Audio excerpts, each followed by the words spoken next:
पढ़ने वाले हैं क्लास 9 बुक फिजिक्स का चैप्टर नंबर 1 जो कि हमारे पास है फिजिकल क्वांटिटीज एंड मेजरमेंट्स। और उसका आज हमारे पास टॉपिक है 1.7 जो कि हमारे पास है टाइम मेजरिंग इंस्ट्रूमेंट्स, कि टाइम को मापने के लिए, वक्त को मापने के लिए जो हमारे पास इंस्ट्रूमेंट्स हैं, जो आलात है वो कौन से हैं।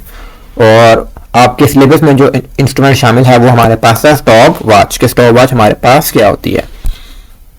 तो फर्स्ट ऑफ ऑल हम जान लेते हैं कि स्टॉप वॉच होती क्या है। स्टॉप वॉच वो हमारे पास डिवाइस है, वो इंस्ट्रूमेंट है जो यहाँ पे आपको दिखाया जा रहा है, जिसके जरिए हम वक्त को मापते हैं कि जो वक्त इंटरवल है, 2 पॉइंट में इंटरवल है, वो कितना टाइम लगा।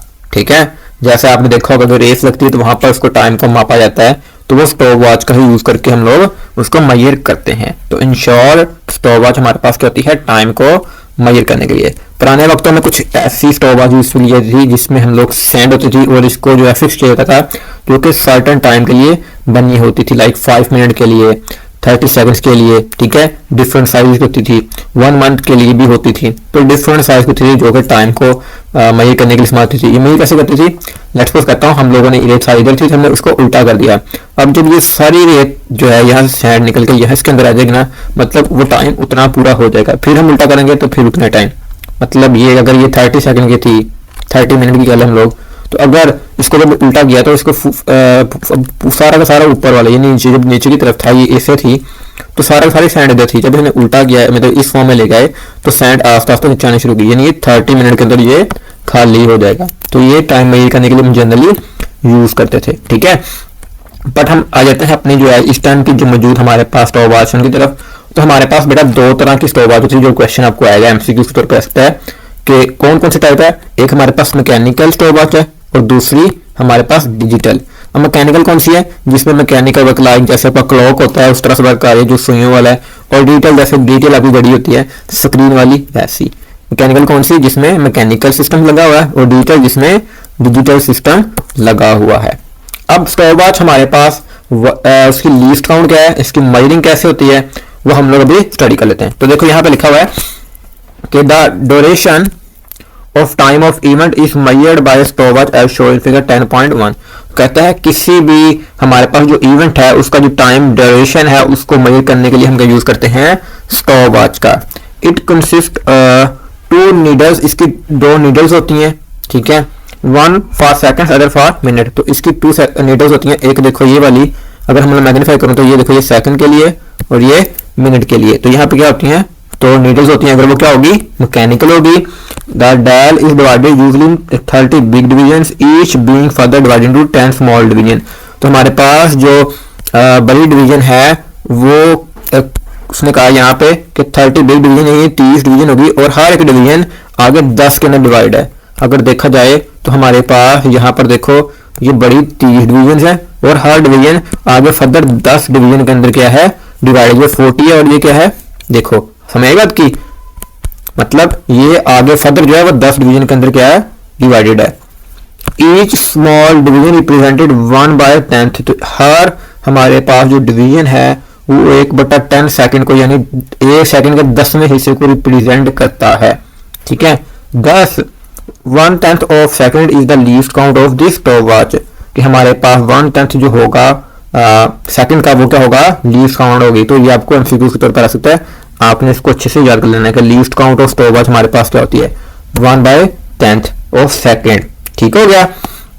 उसके बाद यहाँ से करने वाला है while using nib present on the top of the device is pressed. जब हम लोग इसके ऊपर लगी हुई ये जो है पिन है, इसको जब हम लोग प्रेस करते हैं, this result in starting of watch, तो हमारी स्टॉप वॉच जो होती है वो स्टार्ट हो जाती है।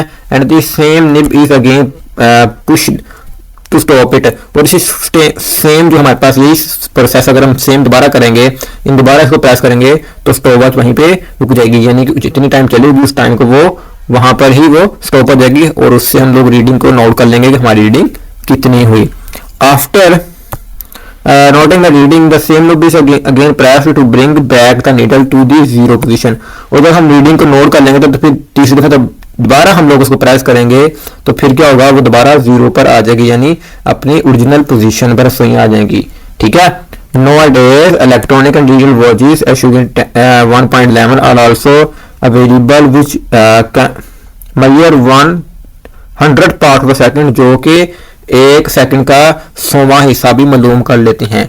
और आज के दौर में हमारे पास इलेक्ट्रॉनिक और डिजिटल जो हैं ऐसे स्टॉपवॉच मौजूद हैं जो हमारे पास क्या है 1/10 की बजाय 1/100 टाइम्स ऑफ हमारे पास सेकंड का भी मालूम कर लेते हैं। यानी कि 1 सेकंड को 100 हिस्सों में हम लोग डिवाइड करें तो उसको मालूम कर सकते हैं, यानी 1 लम्हे को भी वो मेजर कर सकती है, क्योंकि हमारे पास 1 सेकंड में 100 लम्हे होते हैं। ठीक है, तो इन शॉर्ट हमारे पास स्टॉपवॉच क्या होती है, मैंने बताया रीड इसलिए करवाया क्योंकि इसमें जो है सारी बातें जनरल थी। अगर मैं जनरली पहले बताता तो मे भी आप थोड़ा सा कंफ्यूज होता है कि ये क्या बातें हो रही है। मैंने इसलिए रीड करवाया पहले ताकि आपको जो है एक दफ़ा रीड हो जाए, आपको जो है इसकी डिफरेंशिएशन पता चल जाए कि इन दोनों में डिफरेंस क्या है और किस तरह से वर्क करती है। ठीक है, सेम प्रोसेस है लेकिन इसमें जो है हर काम के लिए अलग अलग हमारे पास बटन लगे होते हैं। ठीक है, और यहाँ पर डिजिटल मीटर होता है। इसमें भी यही होता है कि मेन हमारे पास 30 डिवीजन होती हैं और हर एक डिवीजन जो है वो आगे क्या है 10 डिवीजन के अंदर क्या है डिवाइडेड है। तो ये होगा आपको।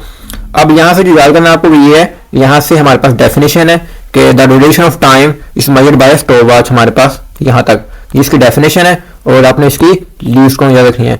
और जनरली हमारे पास जो डिवीजन कितनी होती है 1/10 होती है, जो हमारे पास क्या उसकी लीस्ट काउंट है।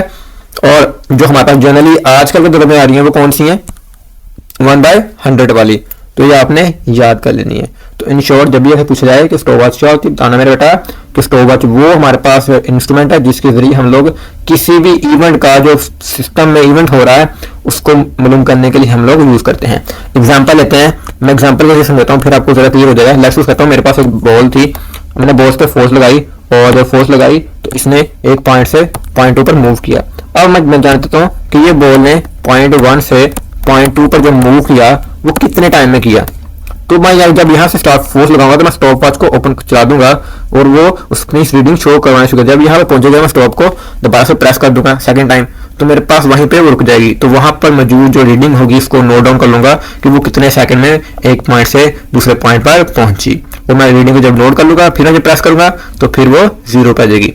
ठीक है, तो इस तरह से हम लोग जो है वो स्टॉपवॉच का यूज करते हुए हम लोग मेजरमेंट करते हैं। आप लोगों ने देखा वो जो रेसेस होती हैं, ठीक है, उसके अंदर आप लोग स्टॉपवॉच यूज करते हो ताकि आप जो है इवेंट को जो है उसका जो टाइम था उसको बेहतर तरीके से आप लोग मेजर कर सके। इसके अलावा फिजिक्स के अंदर एक्सपेरिमेंट्स जब कर रहे होते हैं तो वहां पर हम लोग जो है स्टॉपवॉच यूज करते हैं ताकि टाइम को मेजर करने के लिए। जिस तरह से हमने यहाँ पर एक फिजिकल फिनोमेना लिया और उसको हमने आज यहाँ पे स्टडी किया। तो आई होप आपको स्टॉपवॉच क्लियर हो चुकी होगी कि स्टॉपवॉच हमारे पास क्या होती है। फिर भी किसी क्वेश्चन हो, क्यूरी हो, डाउट हो, कमेंट सेक्शन में जरूर पूछिएगा। हमारी हमेशा कोशिश होती है कि आपके लिए बेस्ट वीडियो लेक्चर लेके आए। इसकी जो PDF नोट्स उसका लिंक आपको वीडियो डिस्क्रिप्शन के अंदर मिल जाएगा। तो आज की इजाजत दीजिए, अल्लाह हाफिज।